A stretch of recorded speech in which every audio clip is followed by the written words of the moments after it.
तो नमस्कार, सत श्री अकाल दोस्तों। मैं हूं आपका दोस्त अल्ताफ हसन और आप हैं आपके अपने यूट्यूब चैनल जिसका नाम है लॉजिकल अल्ताफ। दोस्तों, अगर आप इस चैनल पर नए हैं तो जल्द से जल्द इस चैनल को सब्सक्राइब कर लें और बेल आइकन को हिट कर लें ताकि आपको सबसे पहले नई वीडियोज़ के नोटिफिकेशन मिल जाए। दोस्तों, जैसा कि मैंने आपको पिछली वीडियो में बताया था कि इस महीने के अंत में आए और 31 जनवरी को एक बहुत बड़ा सरप्राइज़ आने वाला है।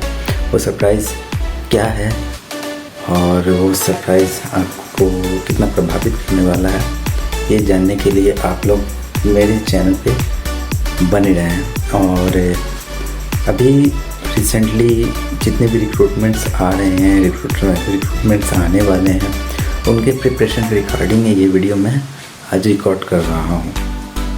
तो वो सरप्राइज़ क्या है ये तो मैं अभी आपको नहीं बताऊंगा, लेकिन हाँ, कुछ नोटिफिकेशंस आ गए हैं। एसएससी कांस्टेबल, ये सारे एग्ज़ाम्स अभी होने वाले, एनडीए, यूपीएससी, एनडीए और भी बहुत सारे एग्ज़ाम्स हैं जो अभी रिसेंटली होने वाले हैं। तो मैंने सोचा कि अभी लॉकडाउन चल रहा है और सारे बंदे बंदी हैं, घर पे बैठे बोर हो रहे होंगे। और वैसे तो अभी लोग ज़्यादा बोर हो नहीं रहे हैं क्योंकि इंटरनेट फ्री हो गया है, तो हर बेकार हाथ को भी काम मिल चुका है। और तो अपने इस बहुमूल्य समय को यूटिलाइज़ करें, क्योंकि टाइम के बारे में यही कहा जा सकता है, जो है बस अभी है, यही है, ये टाइम दोबारा नहीं आएगा। फॉर एग्ज़ाम्पल, जैसे अभी मैं ये वीडियो रिकॉर्ड कर रहा हूँ, अभी जो भी वक्त घड़ी में हो रहा है वो इससे घड़ी कभी एंटी क्लॉकवाइज नहीं घूमता है, ये आप हमेशा याद रख लीजिए। जो अभी मैं आपसे इंटरेक्शन कर रहा हूँ, तो ये इंटरेक्शन मैं दोबारा नहीं कर पाऊँगा। अपनी पूरी लाइफ में भी मिलियंस खर्च करके भी लाखों रुपए खर्च करके भी आप अपना अतीत नहीं खरीद सकते हैं। तो अतीत बनने से पहले उसको ऐसा बना लें कि आपका वर्तमान संवर जाए, वर्तमान और भविष्य दोनों संवर जाए। बल्कि मैंने अगर ऐसा कहा, अगर बहुत अच्छे से कहा जाए तो अतीत नहीं बल्कि वर्तमान और भविष्य के लिए एक माइलस्टोन की तरह यूज़ करें। और इसी के साथ मैं इस वीडियो को शुरू करने से पहले आपको ये भी बताता चलूँ कि आप मुझे अल्ताफ हसन इंस्टा पर फॉलो भी कर सकते हैं, जहाँ पर मैं काफ़ी अच्छी रील्स बनाकर भी डाल रहा हूँ, वीडियो डाल रहा हूँ और इमेजेस डाल रहा हूँ, जिसमें थोड़े बहुत ऐसे सारे काम के ही वीडियोज़ एंड इमेजेस होते हैं। और साथ ही साथ मेरा और यूट्यूब चैनल है जिसका नाम है कही अनकही बातें, आप उसको भी सब्सक्राइब करें। उसमें मेरी अपनी कहानियों के अलावा बहुत सारे महान लेखकों और शायरों की कृतियाँ भी उस पर अपलोड मैं कर रहा हूँ। तो टाइम को यूटिलाइज़ करते रहिए। अगर आप मेहनत कर रहे हैं तो फल देना ऊपर वाले का काम है। तो इसी के साथ मैं ये वीडियो अब शुरू करता हूँ। तो ये बहुत सारे लड़के लड़कियों के ये कमेंट आ रहे हैं और हमसे लोग बात करते हैं तो ये पूछते हैं कि भैया एग्ज़ाम का प्रिपरेशन तो मैं करना चाहता हूँ या चाहती हूँ, लेकिन समझ में नहीं आता कि पढ़ना क्या है। तो एक्चुअली टॉपिक्स क्या होते हैं, क्योंकि बुक्स में ज़्यादातर क्वेश्चन बैंक्स होते हैं। क्वेश्चन बैंक में सिर्फ क्वेश्चन ही होते हैं, टॉपिक्स नहीं होते हैं। और बुक्स से तक काफ़ी महंगे होते हैं और ज़्यादातर पायरेटेड बुक्स होते हैं, जिनके मटेरियल या तो बहुत ज़्यादा प्रभावी नहीं होते हैं या फिर कुछ एरर के साथ छपे होते हैं, जो पढ़ने से आपको लाभ से ज़्यादा हानि होती है।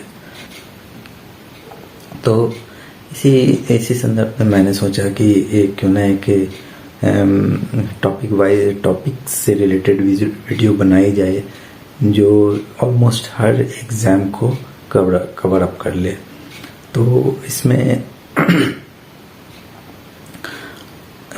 बेसिकली किसी भी एग्जाम्स में 4 सब्जेक्ट होते हैं जिससे क्वेश्चन पूछे जाते हैं। अगर डिफेंस के जॉब्स को छोड़ दिया जाए तो ऑलमोस्ट सारे के सारे एग्जाम्स में एक ही पैटर्न के question, general awareness, general reasoning और जनरल मैथमेटिक्स एंड इंग्लिश, ये 4 विषयों से सवाल पूछे जाते हैं। हाँ, अगर कांस्टेबल वगैरह की बात की जाए तो उसमें साइंस से भी रिलेटेड क्वेश्चंस होते हैं, या फिर रेलवे की बात की जाए तो रेलवे में भी साइंस से क्वेश्चन रहते हैं। तो इसी संदर्भ में अगर कांस्टेबल वगैरह के क्लर्क एग्जाम्स को छोड़ दिया जाए तो उनको टॉपिक वाइज अगर देखा जाए तो मैं इस वीडियो में बहुत सारे टॉपिक्स को डिस्कस करने की कोशिश करूँगा, और जहाँ तक मेरी उम्मीद है कि सारे के सारे टॉपिक्स इसमें कवर अप हुए ही रहेंगे। तो सबसे पहला जो मैं सब्जेक्ट ब्रांच लेके आ रहा हूँ जनरल कॉम्पिटिशन का, वो है general intelligence and reasoning. General intelligence and reasoning. तो रीजनिंग का बेसिक मतलब क्या होता है, रीजनिंग होता क्या है, रीजनिंग बनाना क्यों ज़रूरी है, क्यों रिक्रूटर्स ये देखना चाहते हैं कि आप रीजनिंग बना सकते हो या नहीं बना सकते हो। इसके लिए रिक्रूटर्स ये जानने की कोशिश करता है कि आपने किसी चीज़ को देख कर उसका आउटकम क्या है, उस पर क्या फैसला ले सकते हो, मतलब आपकी सोचने की शक्ति कितनी अच्छी है, कितनी तेज है, ये देखने के लिए आपको रीजनिंग किसी सवाल पूछे जाते हैं। तो रीजनिंग में जो सबसे पहला टॉपिक होता है और जिससे सबसे ज़्यादा क्वेश्चंस आते हैं वो होता है एनालिसिस। एनालिसिस से क्वेश्चन आपको SSC CGL, बैंकिंग से रिलेटेड जो banking bank clerk, SBI clerk या फिर IBPS क्लर्क, IBPS PO, ये सारे एग्जाम्स में डेटा एनालिसिस से क्वेश्चन पूछे जाते हैं। अगर बैंक PO में देखा जाए तो data interactive DI and DA, तो ये 2 ब्रांच होते हैं।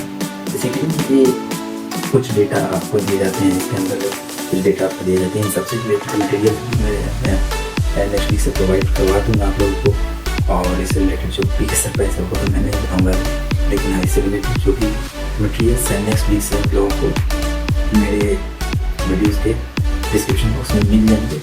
आप थोड़ा सा डोनेशन दे करके, थोड़ा सा कुछ डोनेट करके, मेरे चैनल के लिए डोनेट करके आप वो मटेरियल्स प्राप्त कर सकते हैं। आप डायरेक्टली मेरे काउंटर पर भी आकर के ये मटेरियल्स परचेज कर सकते हैं। तो ये तो क्या पहला होता है एनालिसिस। देन दूसरा होता है प्रॉब्लम सॉल्विंग। प्रॉब्लम सॉल्विंग वैसे रीजनिंग को बोला जाता है जिसमें डेटा को तोड़ मोड़ के दिया जाता है, उसको आपको रीअरेंज या फिर रिकरेक्ट करना होता है। देन होता है ऑब्जर्वेशन। ऑब्जर्वेशन वैसे भी इंसान के लिए बहुत महत्वपूर्ण टॉपिक होती है। किसी चीज़ को देखना या किसी चीज़ को समझना, ऑब्जर्व करना। देखना एक अलग चीज़ है, ऑब्जर्व करना एक अलग चीज़ है। बहरहाल मैं टॉपिक को मोटा मोटी बताते हुए निकल जाऊँ, क्योंकि अगर इसको मैं समझाने बैठ जाऊँ तो ये वीडियो काफ़ी लंबी हो जाएगी। इसीलिए मैं सिर्फ टॉपिक्स बताता चला जा रहा हूँ, और टॉपिक्स बताने के अलावा जो भी आपको मटेरियल्स की ज़रूरत होगी वो मैं आप लोगों को प्रोवाइड करवा दूँगा, ठीक है। और नेक्स्ट है जजमेंट। ये भी रीजनिंग के अंदर ही आता है। Decision making, discrimination, relationship concepts तो आई लव दैट। रिलेशन में कुछ टॉपिक्स ऐसे हैं, थोड़ा सा आप प्रैक्टिस कर लोगे तो आप 100% इसमें स्कोर कर सकते हो। रीजनिंग बहुत ही ईजी चीज़ है, देखने से लगता है, जो फर्स्ट टाइम देखता है वो लगता है कि भाई ये तो काफ़ी नई चीज़ है, ये कैसे मैं पढ़ पाऊँगा कि नहीं पढ़ पाऊँगा, मैं ये चीज़ सॉल्व कर पाऊँगा या नहीं कर पाऊँगा। लेकिन ऐसा नहीं है, रीजनिंग बहुत ही ईजी चीज़ है।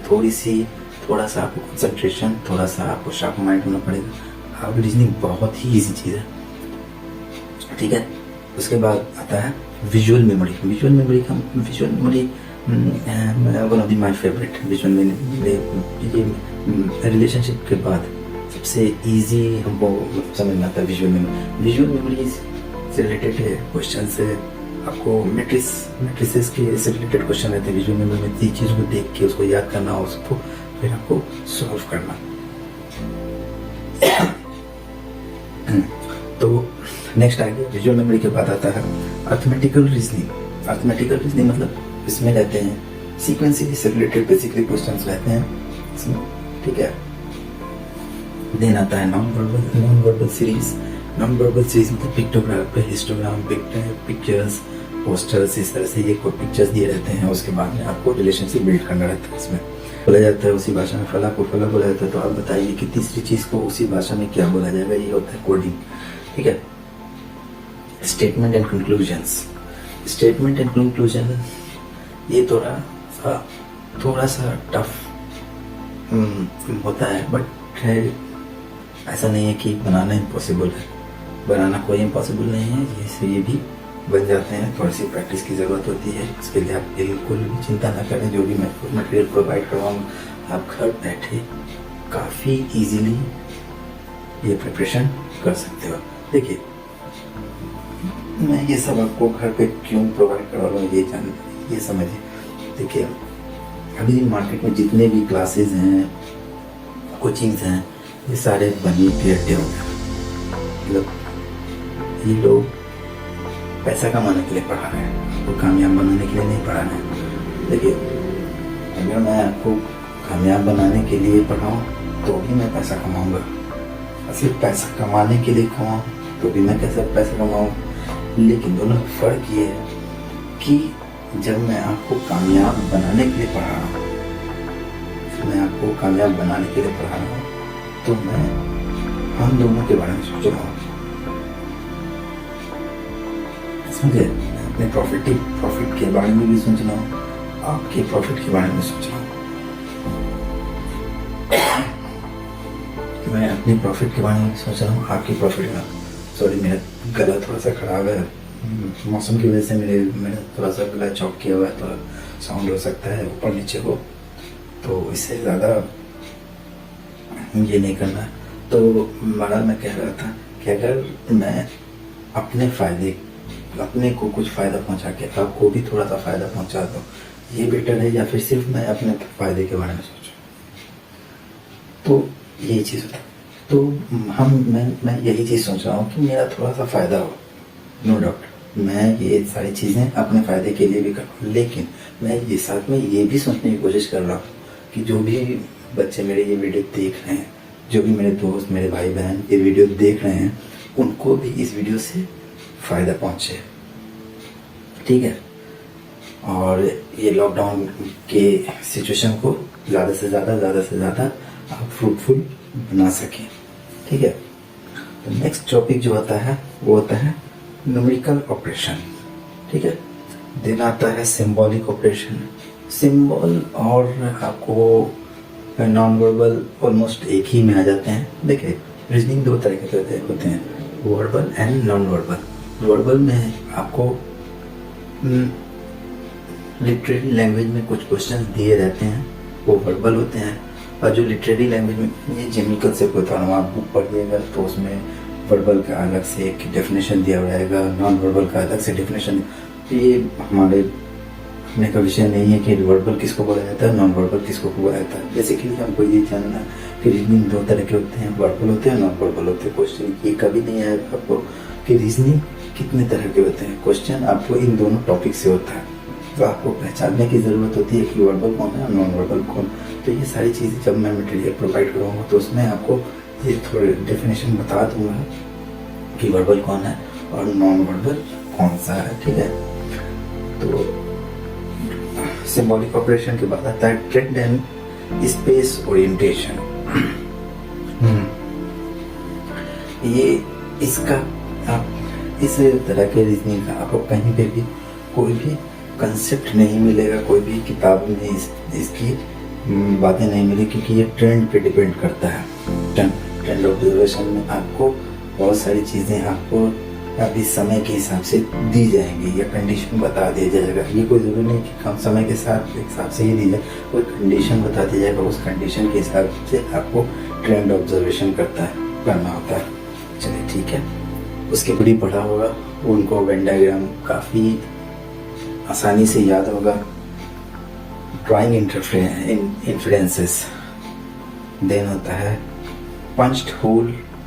हाँ, ये भी पेंटिंग से रिलेटेड, पेंटिंग पोस्टर से रिलेटेड नॉन वर्बल रीजनिंग है। इसे फिगरेटिव क्वेश्चन है, figure question, indexing, addressing, matching, classification, small and capital letters, embedded figures, critical thinking, emotional embedded figures. तो ये सारी चीज़ें छोटे छोटे टॉपिक्स हैं जो कि बाद में आता है। स्पेस विजुअलाइजेशन, देन आता है Venn diagram, coding and decoding बहुत ही इजी है। किसी फॉर एग्जांपल आपको लिखा जाता है, बेसिकली नॉन वर्बल से रिलेटेड होते हैं। तो ये तो थी general intelligence and general reasoning की बातें। और अब आपको मेरा जो सबसे फेवरेट, देखिए बेसिकली अगर आप किसी भी एग्ज़ाम में बैठ रहे हैं, किसी भी जनरल कॉम्पिटिटिव एग्ज़ाम में बैठ रहे हैं, तो उसमें आपको टाइम टेकिंग कौन सा सब्जेक्ट है, कौन सा ब्रांच टाइम टेकिंग है? आपको लगेगा कि नहीं रीजनिंग बहुत ज़्यादा टाइम टेकिंग है, या फिर मैथ्स टाइम टेकिंग है, या इंग्लिश टाइम टेकिंग है। तो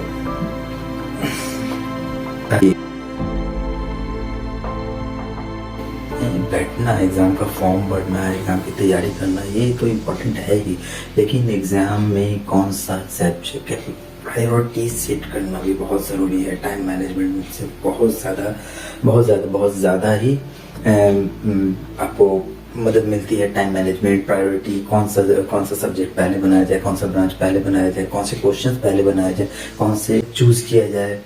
तो ये सारी प्लानिंग बहुत ही ज़्यादा ज़रूरी होती है। और ये सारी चीज़ें छोटी छोटी चीज़ें आपको आपके जब एग्जामिनेशन हॉल में आप जाएंगे तब आपको लगे कि नहीं, ये सारी चीज़ें, क्योंकि आपके पास टाइम नहीं होता है, टाइम नहीं है वहाँ पे। आपको फ्रैक्शन ऑफ सेकंड में आपको ये डिसाइड करना रहता है कि आपको क्या करना है। और वो प्लानिंग आपको अपने घर से स्टार्ट करनी है कि आपको पहले क्या करना है, और वहाँ पर जाकर आपको प्लान चेंज नहीं करना। प्लान भी ये नहीं होता। प्रायोरिटी सेट हो गया, फॉर एग्जाम्पल आपने बहुत ज़्यादा प्रैक्टिस की, बहुत ज़्यादा पढ़ाई की, बहुत ज़्यादा सेट्स बनाए, उसके बाद में आपको अपने बारे में ये पता चला कि आप रीजनिंग बहुत अच्छा कर सकते हैं। आपको कुछ भी नहीं करना है, एग्जाम स्टार्ट हो, straight away on reasoning banana. For example आप SSC जैसे के एग्ज़ाम में बैठे हुए हैं, या LTS के NTS के एग्ज़ाम का एग्जाम्पल देते हैं, क्योंकि ज़्यादा लड़के उस एग्ज़ाम में पार्टिसिपेट कर रहे थे। SSC के एग्ज़ाम में 25 नंबर के रीजनिंग लेते, 25 मारो, 25 नहीं 22, चलो ठीक है, प्रैक्टिस के 22 मारो। उससे क्या होगा, 22 अगर आप कॉन्फिडेंटली सही मार लोगे तब कॉन्फिडेंस लेवल बूस्ट होता है। क्या था, कॉन्फिडेंस लेवल ऊपर आता है। देन आप नेक्स्ट, उसके बाद आपने बहुत ज़्यादा करंट अफेयर्स पढ़ा, GS पढ़ा, GK पढ़ा, वो पढ़ा। उसमें टाइम नहीं लगता, आया तो सही, नहीं आया तो गलत करना। जो आपको 110% सही लगता है उसी को आप क्या कीजिए, उसी को आप ये कर दीजिए, टिक आउट कर दीजिए, टिक कर दीजिए। तो ज़्यादातर CBT टेस्ट होते हैं, इसका भी प्रिपरेशन मैं बताऊँगी। CBT कंप्यूटर बेस्ड एग्ज़ाम कैसे दिए जाते हैं ये भी मैं बताऊँगा, मेरी पर्सनल एक्सपीरियंस भी है। मैं बता दूँगा आप लोगों को कि कंप्यूटर बेस्ड एग्ज़ाम्स क्यों कैसे दिए जाते हैं। उसके लिए मॉक टेस्ट वगैरह भी आप दे सकते हैं, तो मॉक टेस्ट में तैयार करने का आप दे सकते हैं उसको बड़ा। तो ये तो बाकी चीज़, हाँ मैं बता रहा था कि आपको तो इस तरह से आपको प्रायोरिटी सेट करनी है कि कौन सा ब्रांच आपको पहले हिट करना है, कौन सा बाद में हिट करना है, कौन सा सबसे लास्ट में हिट करना है। तो मेरा पर्सनल एक्सपीरियंस जो है, तो मैं ज़्यादातर कोई एग्जामिनेशन में जाने से पहले जैसे सोच के जाता हूँ कि रीजनिंग पहले बनाऊँगा, ठीक है। रीजनिंग बना दिया मैंने। रीजनिंग बनाने के बाद मैं स्ट्रेट अवे जीएस पे जाता हूँ, क्योंकि वो टाइम नहीं लेता है, ठीक है। अब जीएस पे जाने के बाद उसके बाद मैं इंग्लिश बनाता हूँ। ये मेरी प्रायोरिटी है। आप अपना प्रायोरिटी कुछ और भी सेट कर सकते हैं। तो ये मेरी प्रायोरिटी है कि मैं पहले जीएस बनाता हूँ, फिर इंग्लिश बनाता हूँ, देन लास्ट में सारे का सारा जो टाइम रहता है मैं मैथमेटिक्स पे स्पेंड कर देता हूँ। क्योंकि मैथमेटिक्स में मैं बेसिकली कोई भी ट्रिक नहीं यूज़ करता हूँ। ट्रिक कैलकुलेशन वाइज तो यूज़ कर सकते हैं, बट फॉर्मूला वाइज ट्रिक की एक्सपायरी डेट होती है। हर ट्रिक का एक्सपायरी डेट होता है। तो आप ज़्यादा से ज़्यादा एक कोशिश कीजिए कि जनरल फंडामेंटल फार्मूलाज जो होते हैं, बेसिक फार्मूलाज जो होते हैं, उसी से मैथमेटिक्स के क्वेश्चन हल किए जाए। हाँ, कैलकुलेशन वाइज आप ट्रिक्स यूज़ कर सकते हैं। फॉर एग्जांपल आपको क्यूब रूट, स्क्वायर रूट, ये सारे ब्ला ब्ला ब्ला निकालने के लिए जो भी ट्रिक्स दिए जाते हैं वो आप यूज़ कर सकते हैं। लेकिन फार्मूला, फॉर एग्जांपल अगर आप मेंसुरेशन बना रहे हैं तो मेंसुरेशन में एक छोटा सा फार्मूला है, area of rectangle breath into height into breadth.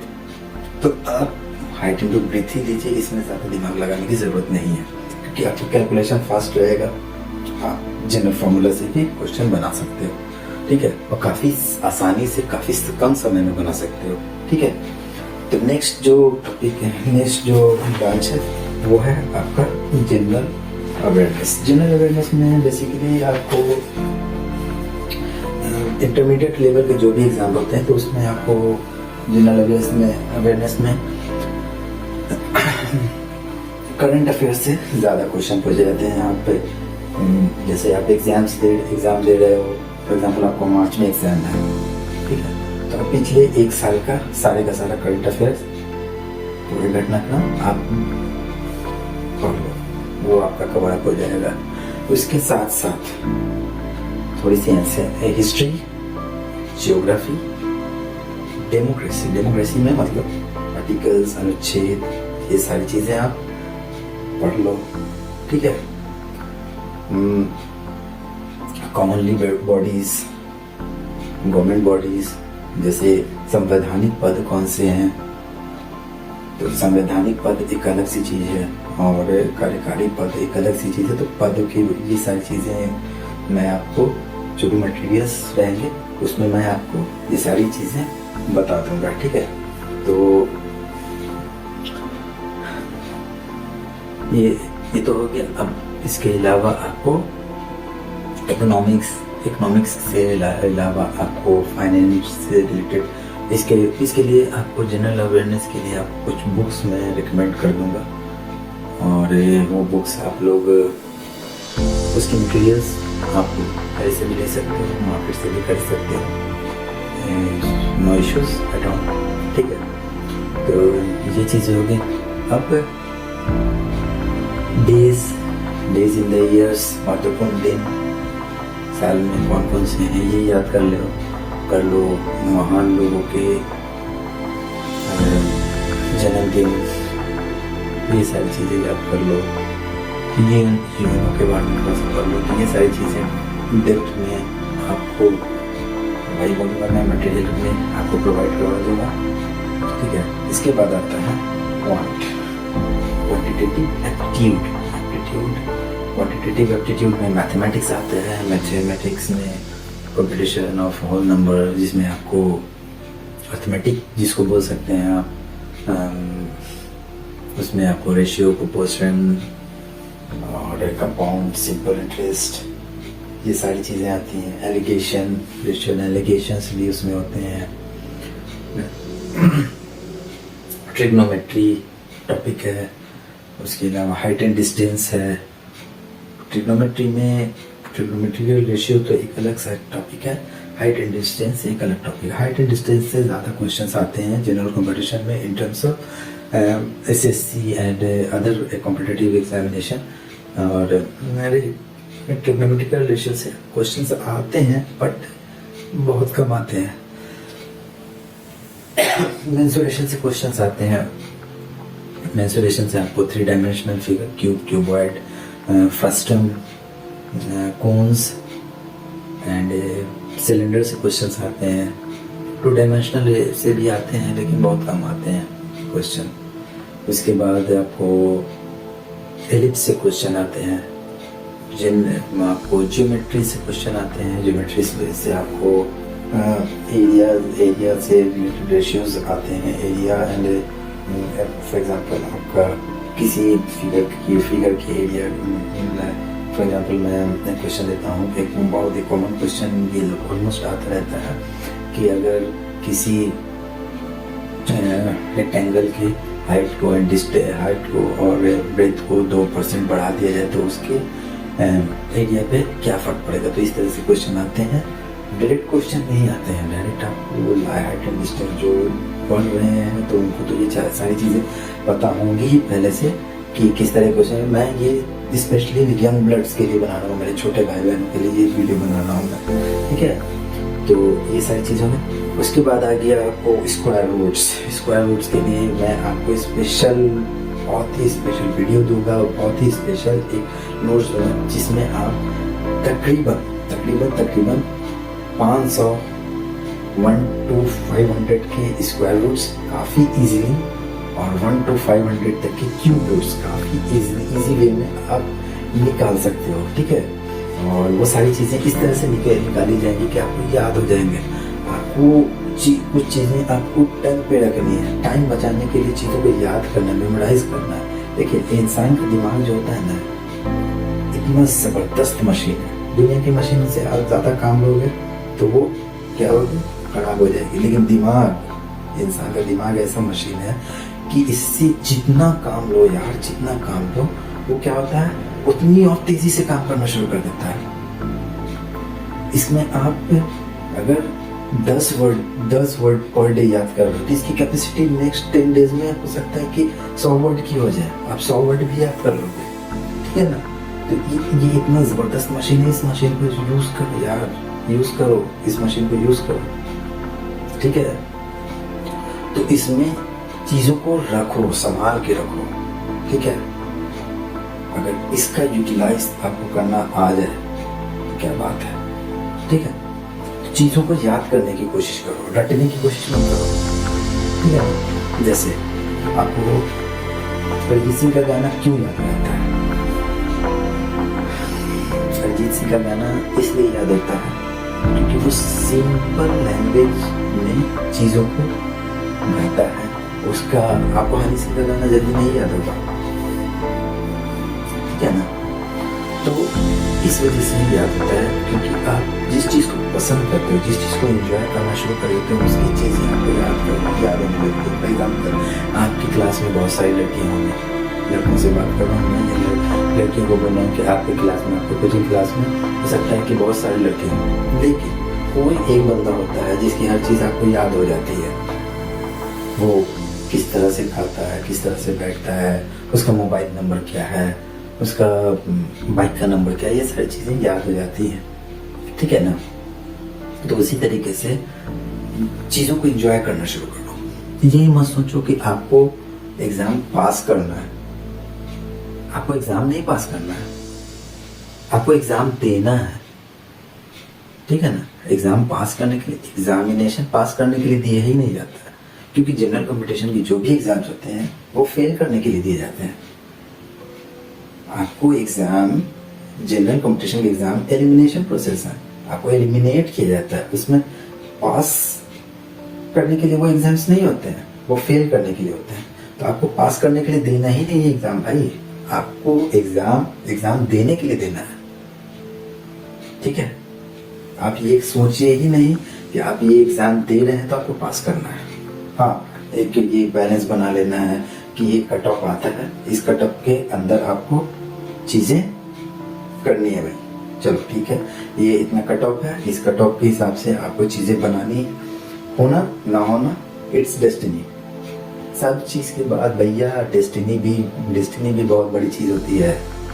Destiny, इस पे भरोसा रखो, मेहनत plus destiny is equal to success. हाँ, ये अलग सी बात है कि डेस्टिनी भी भैया उसी की मदद करती है जो मेहनत करता है। अब मेरा ही एग्जाम्पल ले लो, मैंने बहुत मेहनत की लेकिन ईमानदारी से शायद नहीं की होगी तो इतना सारा पीछे रहा। ठीक है, आज मैं धीरे धीरे कवर अप कर रहा हूँ। हाँ, अब इस चीज को मैं सोचता ना हूँ कि मैंने इतना समय जाया कर दिया तो अब आगे की जिंदगी को भी मैं जाया कर दूँ, ये तो बट रबिश, ये मैं नहीं कर सकता। जिंदगी आगे बढ़ने का काम, तो आप चीजों को पॉजिटिवली देखना शुरू करो। ये मत सोचो कि आप एग्जाम पास करने के लिए देने जा रहे हो, आप एग्जाम एंजॉय करने के लिए जाओ। ठीक है, इसके बाद आता है टाइम, डिस्टेंस एंड वर्क, ये टॉपिक्स हो गए। उसके बाद में डिस्काउंट है, पार्टनरशिप है, मिशन एंड नेगेशन में बता चुका हूँ आपको, तो ये से भी रिलेटेड क्वेश्चन रहते हैं। बेसिक अलजेब्रिक, ये आपको स्पेशली CGL वगैरह के लिए अलजेब्रा से भी क्वेश्चन रहते हैं। क्वेश्चन तो वैसे अलजेब्रा से रहते हैं लेकिन मेनली CGL में क्वेश्चन अलजेब्रा से पूछे जाते हैं। ठीक है ना, shirts and indices, power, binomial theorem हो गए। उसके बाद में आपको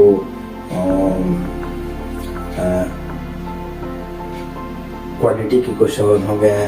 ये सारे चीज़ों से, टू वेरिएबल्स से क्वेश्चन रहते हैं। सर्किल्स एंड कॉर्ड्स हो गए, टेंजेंट हो गया, एरिया ऑफ सर्किल्स हो गया। तो ये सारी चीज़ें आपको पूछी जाती हैं। इसके अलावा कुछ स्पेशल ग्रेजुएशन लेवल के एग्जाम्स होते हैं। ग्रेजुएशन लेवल्स के एग्जाम्स जैसे CGL हो गए, IBPS क्लर्क हो गया आपको। उसके बाद में जा करके आपको IBPS PO हो गया, SBI PO हो गया। ये सारे जो एग्जाम्स होते हैं इसके लिए कुछ स्पेसिफिक टॉपिक होते हैं। इससे आपको कॉम्प्लीमेंट्री एंगल्स इतना मज़ेदार टॉपिक है, पढ़ने में क्या मज़ा आता है, ज़बरदस्त टॉपिक है। मैं तो बहुत ही इंजॉय करके ट्रायंगल्स पढ़ता हूँ। ज्योमेट्री पढ़ने में बहुत मज़ा आता है। अब वैसे पढ़ाई करने में ही मज़ा आता है, पढ़ाई इंजॉय करने की चीज़ है। अगर पढ़ाई को इंजॉय करके ना पढ़ो तो वो ऐसे क्रिकेट मैच की तरह हो जाता है जिसमें हर ओवर में बारिश हो रही है। तो पढ़ाई को इंजॉय करो, ठीक है। किसी भी चीज़ को इंजॉय करोगे वो आपको फायदा ही देगी, ठीक है। इसके बाद में फ्रीक्वेंसी और पॉलीगॉन हो गया, ठीक है। स्टैटिस्टिक्स से भी क्वेश्चन आते हैं, ये भी आप पढ़ सकते हैं। देन फोर्थ टॉपिक होता है इंग्लिश में आपको ग्रामर बेस्ड रहते हैं। ग्रामर्स में आपको आर्टिकल्स हो गए, पार्ट्स ऑफ स्पीच हो गए, पैराजम्बल्स हो गए। पार्ट्स ऑफ स्पीच में आपको टाइम से रिलेटेड क्वेश्चन रहते हैं, वॉइस से रिलेटेड क्वेश्चन होते हैं। इसके अलावा आपको वोकैबुलरी से रिलेटेड क्वेश्चन, सिनोनिम, एंटोनिम, और आपको इडियम्स एंड फ्रेजेस से क्वेश्चन रहते हैं। तो ये सारी चीज़ें, तो इंग्लिश हमारे बिहार बोर्ड के भाई बहनों के लिए थोड़ा सा सोचने का विषय है, लेकिन इतना भी बड़ा कोई रॉकेट साइंस नहीं है। English is not a rocket science. As you can see, I am also a Bihar board student, but I am not furious about English. मैंने अपनी लाइफ में कभी बिहार बोर्ड के बच्चे को पढ़ाया ही नहीं। मैंने स्टार्टिंग 2003 से ट्यूशन पढ़ाना शुरू किया था, वहाँ से मैंने जो CBSE के बच्चे को पढ़ाना शुरू किया। तो लास्ट बैच में आई थिंक, जहाँ तक मुझे याद है, as far as I remember that last batch मैंने 2016 में पढ़ाया था, उसमें 10 बच्चे मैंने बिहार बोर्ड के पढ़ाए थे। Otherwise I always taut CBSE student, but they were never recognize that I am a Bihar board student. Okay, तो ये सारी चीजें, तो मेहनत रंग लाती है यार। मेहनत करो, मेहनत से कभी मत भागो। और मम्मी का नाम रोशन करना है, मम्मी के सपनों को पूरा करना है, तो सपनों को यहाँ नहीं रखो, यहाँ रखो, यहाँ रखो दिल में। ये जो बहुत मजबूत चीज है। यहाँ पे कोई चीज अगर खड़ गया, देखते हो लड़की के जाल में आप कलाई भी काट देते हो, ठीक है ना। तो कलाई काटना प्रॉब्लम का सोल्यूशन नहीं है। प्रॉब्लम का सोल्यूशन है जिंदगी में कभी भी प्रॉब्लम से भागने का नहीं, प्रॉब्लम को फेस करना चाहिए। प्रॉब्लम को फेस करना सीखो। You have to face your problems. और हर प्रॉब्लम एक टीचर होता है जो आगे की राह को प्रशस्त करता है। जिंदगी में प्रॉब्लम अगर ना हो तो इंसान कभी आविष्कारक नहीं बनता। दूरी को घटाने के लिए हवाई जहाज का निर्माण हो, एक जगह से दूसरी जगह जाने में टाइम बहुत ज्यादा लगता था। पानी के जहाज से मुसलमान भाई बहन जब हज करने के लिए जाते थे 6-6 महीने का टाइम, 6-6 महीना सिर्फ सफर करने में लग जाता था। 6 महीना पहले से लोग चले जाते थे। आज नहीं है ऐसा। एक दिन में आप दुबई से इंडिया चले आ सकते हैं, आज जाके चले आ सकते हैं अगर आपके पास पैसे हैं तो अगर ये प्रॉब्लम ना होती तो इंसान आविष्कार नहीं करता। कोई भी डिफिकल्टी आने वाले आविष्कार का जनक होता है, ठीक है। फॉर एग्जाम्पल अभी आप देख रहे हैं कोरोना है, ठीक है। तो कोरोना है तो कोरोना जब आया, एक प्रॉब्लम आया तो इम्यूनिटी बढ़ाने का एक वैक्सीन आया। प्रॉब्लम आया तो सॉल्यूशन है, अगर प्रॉब्लम हो गई नहीं तो सॉल्यूशन क्या निकालोगे। तो कभी भी प्रॉब्लम से भागना नहीं चाहिए। स्पेशली मैं अपनी छोटी बहनों को कोई भी चीज़ बोलना चाहता हूँ कि आपके पास समय बहुत कम है, काम बहुत ज़्यादा है, तो आप लोग जो आप जल्दी प्रॉब्लम का जवाब नहीं देते और इसका लाइक करके राखी मांगी मुझे दिखलाइए। नारी शक्ति सबसे बड़ी होती है, बाकी बंदे तो बस नहीं है, ठीक है। तो इसी के साथ मैं इस वीडियो को एक मुकाम तक पहुंचाता हूँ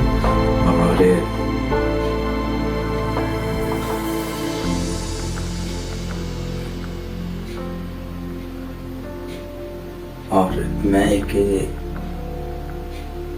बहुत ही फेमस डायलॉग के साथ, डायलॉग नहीं बोल सकते हैं, एक शेर के साथ इसको इख्तिताम करता हूँ